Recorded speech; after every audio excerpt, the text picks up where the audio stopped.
Hi folks, my name is Diego Cardona and tonight I'll be explaining how to rebuild a carburetor. Over the last 4 or 5 years I've gotten into restoring older motorcycles, and during that time I've worked on a 1993 Suzuki DR350, which I ended up riding to the Oregon coast and back to Salt Lake City, a Honda XR185, a Honda XR250R, which are two mid-80s Honda dirt bikes, and I've just picked up my first street bike, a 1984 Honda VT500 FT. One of the first things you learn about motorcycles is how truly important and integral the carburetor is to the system. It's incredibly necessary that you become an expert at rebuilding and tuning carburetors so that you can have an efficient and reliable motorcycle. With that being said, we'll jump into rebuilding the carburetor and go over some of the important factors and the pieces and how it all goes together. So before getting into the rebuild of the carburetor, you want to refer to your owner's manual and familiarize yourself with the different parts, areas, and components of the carburetor. The VT500 engine is a V-twin engine, meaning it has two cylinder heads.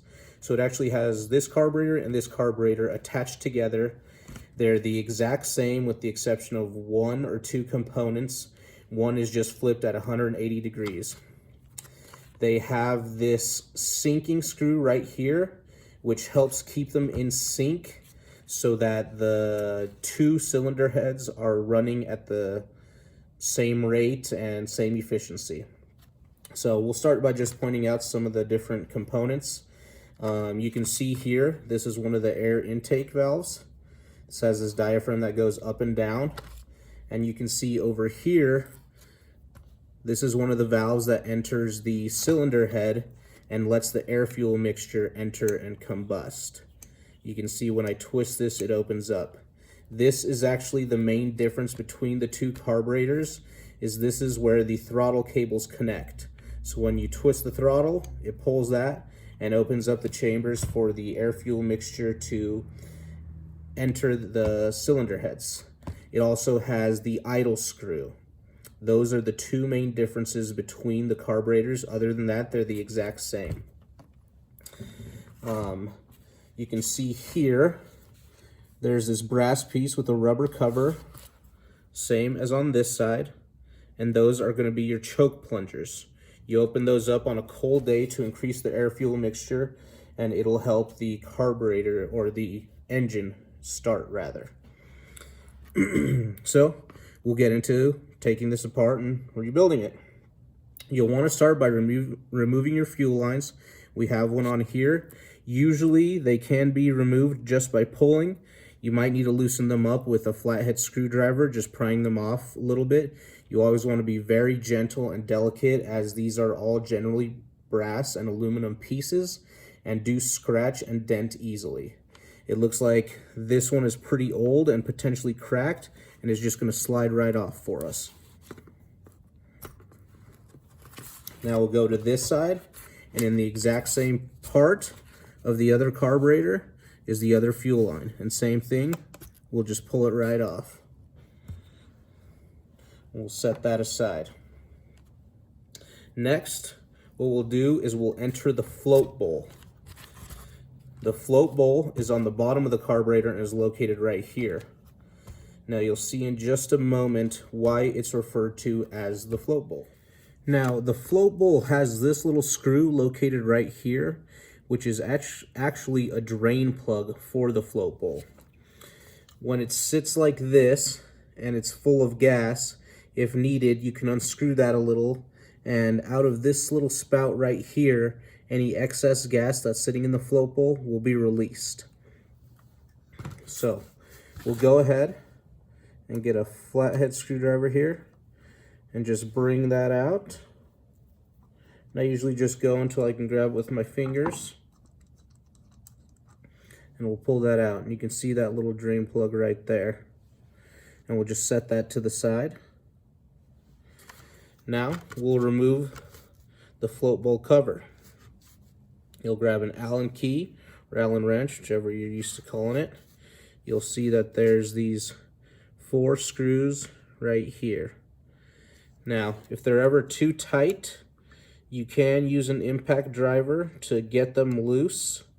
I would only use it for loosening though, and not tightening. As mentioned earlier, it is mainly aluminum components, and it does dent and damage easily.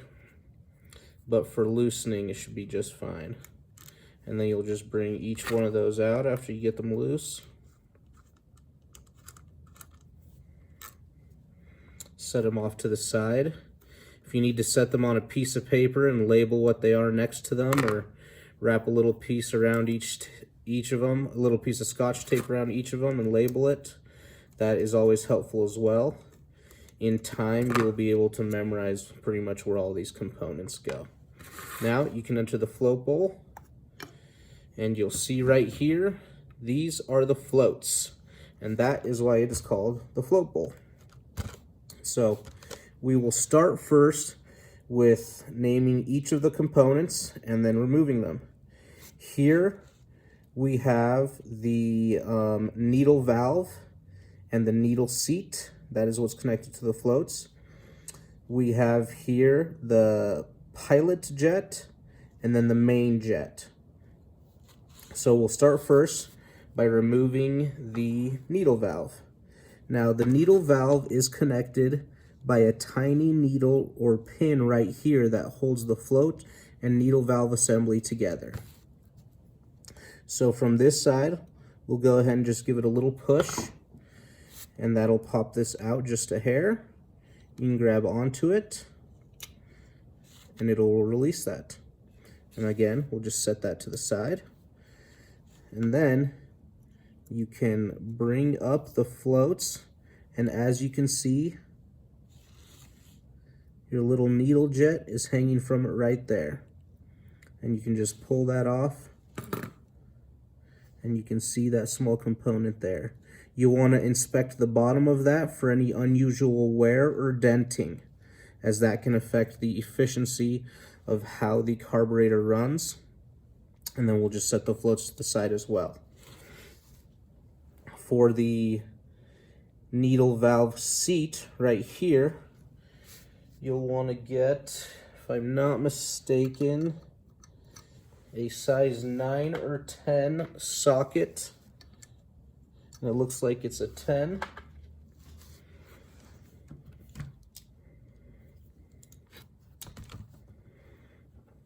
And you'll just gently loosen that off.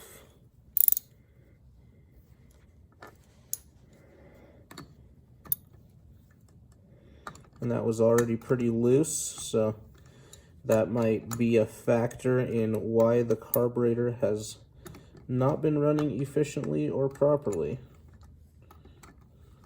And just like the other things, I like to get that just loose enough where I can get it with my fingers and then pull that off. And then you'll see that that also has a metal washer. This one looks to be jammed on there really tight. You can see it right there. It's just that silver finish. And that is your needle jet and needle valve assembly. And you can see right in there where it was sitting. So next, we'll move on to the pilot jet, which is this one.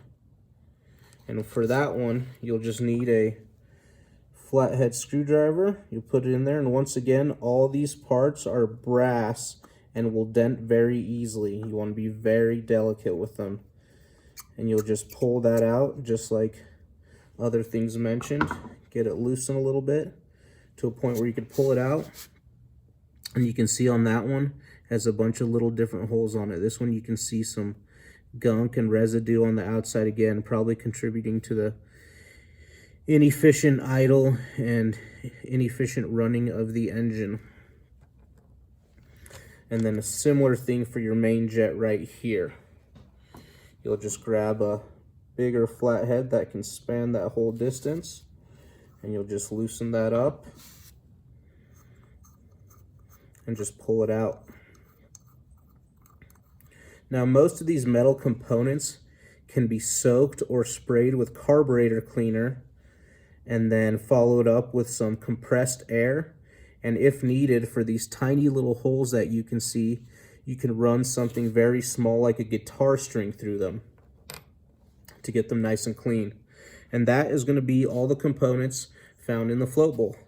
So next, we'll go up to the slide cover. It's going to be a very similar process.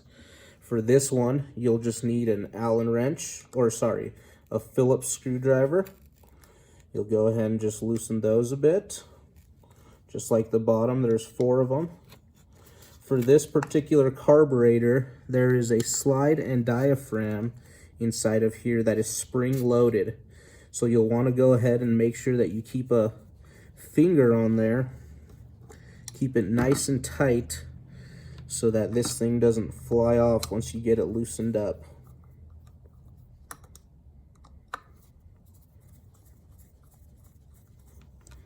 And just once again, go ahead and set those screws to the side.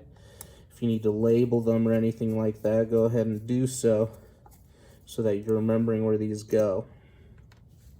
And I can already feel the pressure of that spring pushing on this. It's getting ready to let loose. And now, we'll just gently lift that slide cover off. And I like to just reach inside and grab this spring as I pull it off. And there you can see it. Slide cover. Here's the spring. We'll just go ahead and let that release and set it to the side. And here, you can see the diaphragm. And that's just me pushing it from the inside. As you can see, it just pops out. There's a little marker right here, a tiny little loop in the diaphragm itself that helps you position it correctly. There's actually a small valve through there. You can just pull the diaphragm itself out, just like that. That is going to be your needle valve right there. And from the inside, you just pop your finger in there and sort of rotate it, and it'll actually release this whole thing. You can also use your Phillips head screwdriver, and then you can just pop that right out, just like that. There's your needle, there's the cap for it, there's where it sits. You can just set those to the side. And again, with all these components, you'll just want to inspect them for any unusual tear, any unusual grime or buildup that you'll need to clean off. These plastic components, you'll want to clean individually and not use carburetor cleaner, as it'll eat through them. Any small rubber gaskets you may find fall under the same rule. The float cover here actually has a small rubber gasket here.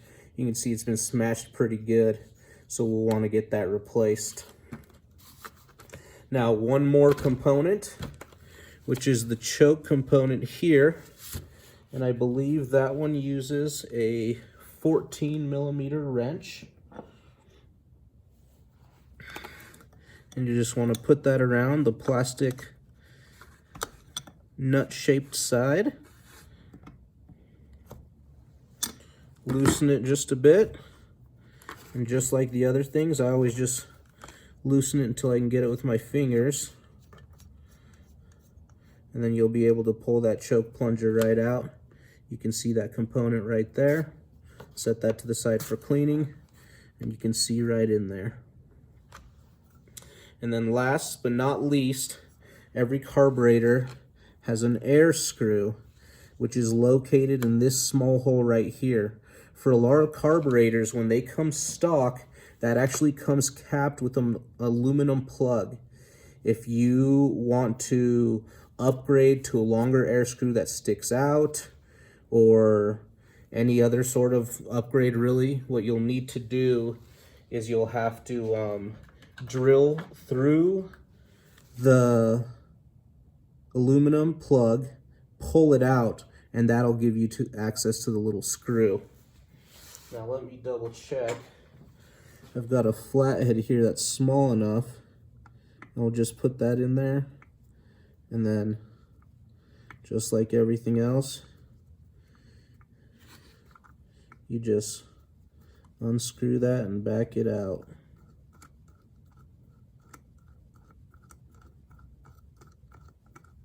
So in this case, when the plug was drilled out for the air screw, a small ring of the very outside, about 1 millimeter, was left on there.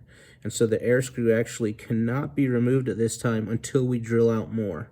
For the sake of doing just a basic rebuild, we'll go ahead and put it back together as if we were able to take it out, inspect it, either replace or reuse, and reinsert it.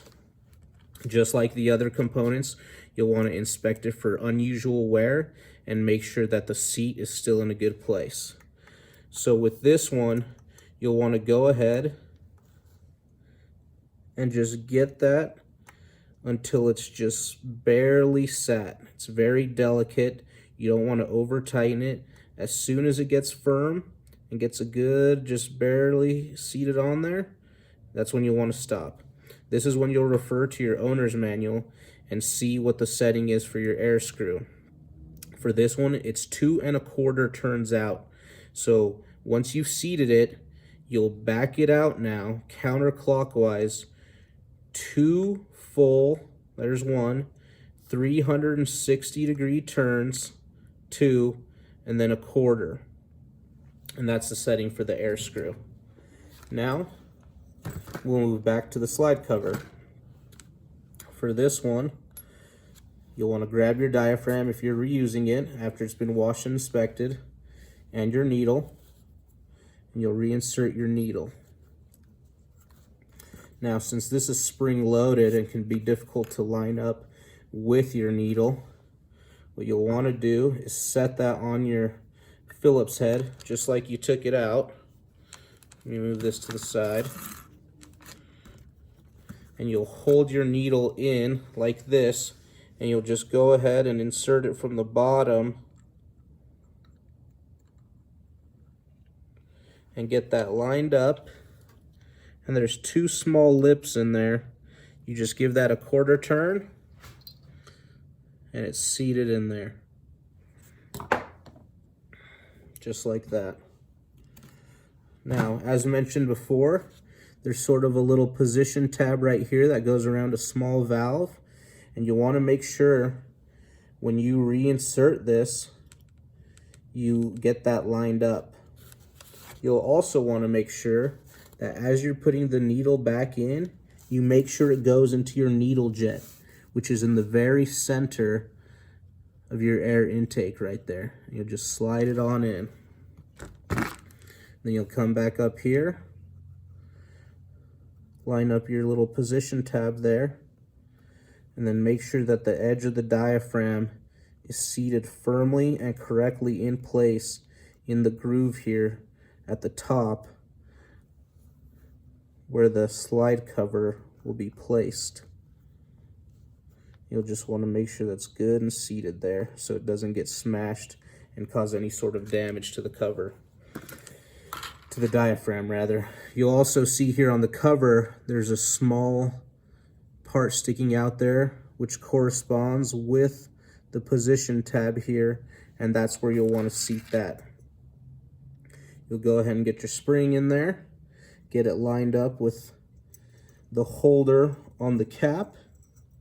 Make sure you're lining up the position tab correctly, and get that placed firmly on there. You'll then proceed to reinsert your screws. I like to just get them hand tightened a little bit first.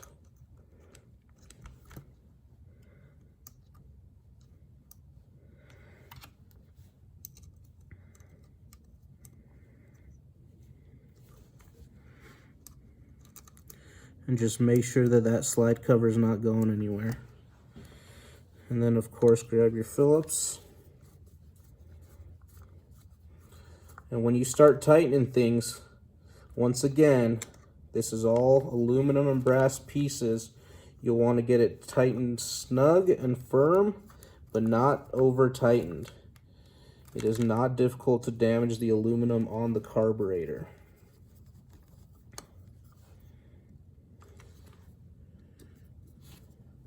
We'll get that 4th screw tightened there. And our slide and slide cover assembly is back together, and you can see it here. Now we'll go back to the float bowl. So for this one, we'll start with the main jet, and as mentioned before, when cleaning these, you'll want to make sure that all the holes are good and clear and not gunked up or filled with anything. Same with straight down it. And if you ever do need to change your jets or buy new ones, each one has a number printed on them. This one is a 112 main jet, and that'll be your reference for the size of jets that you need to purchase if replacing any parts. So we'll drop that right in. Get that on there. And just like we took it off, you get a flat head that spans the width of that gap, so you're not putting any indents in there. This one has a couple. You can tell somebody, if you look really closely, you can see the last owner dented that, probably also affecting the efficiency of how the carburetor's running. Now the pilot jet, and the same thing. This one has a small number printed right here for a reference in case it needs to be replaced. This is a 38. So same thing. After an inspection and cleaning, we'll drop it in there and then get it tightened to just snug. We don't want to over tighten them, and we don't want to dent the top of the jets. Now we have our main jet, our pilot jet reinstalled. Now we have our needle valve seat that we will reinstall. Put that right in there. Normally, we'd be replacing that washer that came with this, since this one's stuck on there. This one also has a number printed on it right here, a 26. And then we'll just take our ratchet again, and the same principle as the rest. Just get that tightened nice and snug, not over tightened. Now, we'll take our valve, and it has this little string on it, our needle valve here has this little clip, and then you'll slide that right onto the tab of this float right here. You'll just bring it up through and just slide it on, and it's hanging there. Nope.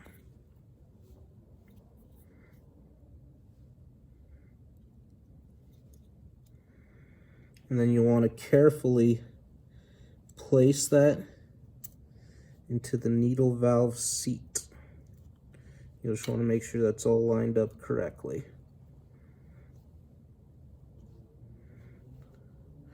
And then in reverse from what we did before, you'll grab your pin, slide it through the side here, make sure it enters the other side, and you should see it pop out right next to this piece of brass here, and just get it sat there correctly.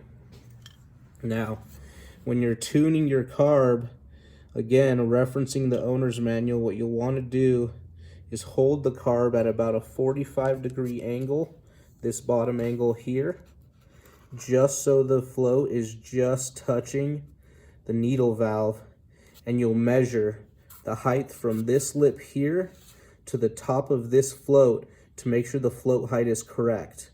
If it's not, what you'll want to do is adjust that little tab to move it ever so slightly upward or downward. This should be set at 6.8 millimeters. Now we have all that on. We'll grab our float cover. Again, normally you'll want to replace this gasket here if it's damaged or smashed, but for the sake of just instruction, we're going to go ahead with this one. And we'll just place that back on. Make sure that everything's lined up. And then we'll go ahead and start hand tightening our screws.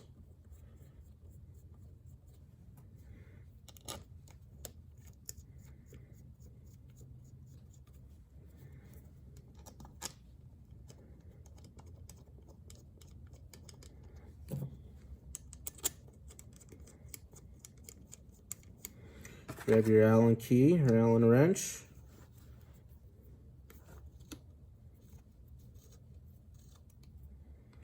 Finish tightening those down.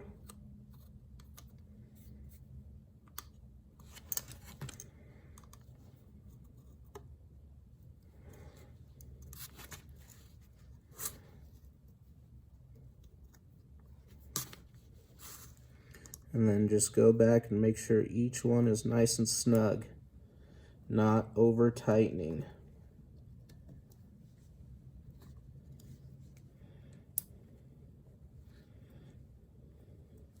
Now, we'll go ahead and put our drain plug back in.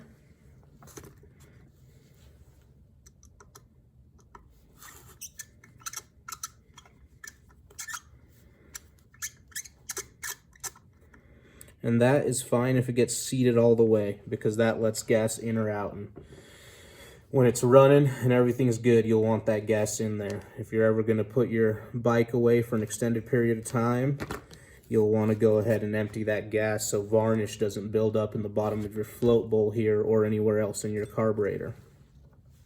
And last but not least, your choke plug. You'll just reinsert that. Get it hand tight. Just a little more with your wrench. Again, tight but not snug. And that is a rebuilt carburetor. As mentioned before, you will do the exact same thing in the exact same process for this carburetor, and it'll use the same pieces and everything. It's advised that you do them one at a time so that you're not getting any pieces or parts mixed up and put in one or the other. As they are all the same, it's not the end of the world, but it's best to keep them on the side that they came in and do one completely before you get started on the other. Also, as advised for a dual carb setup, is to keep them connected and to not adjust the sync screw right here. If you do, you'll have to get a carb syncing tool to get these carbs back in sync so they're running correctly and in tune with each other. But for the most part, that is rebuilding a carburetor.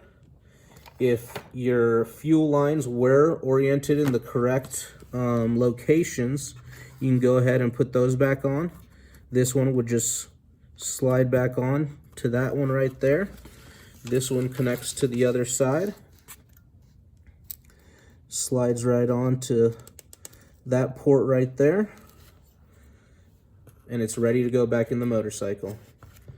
And that is how you rebuild a carburetor. Thank you. Thank you to everyone over at Gaia GPS who watched my video and for letting me explain what I'm an expert at, and I hope to hear from you soon. Thanks.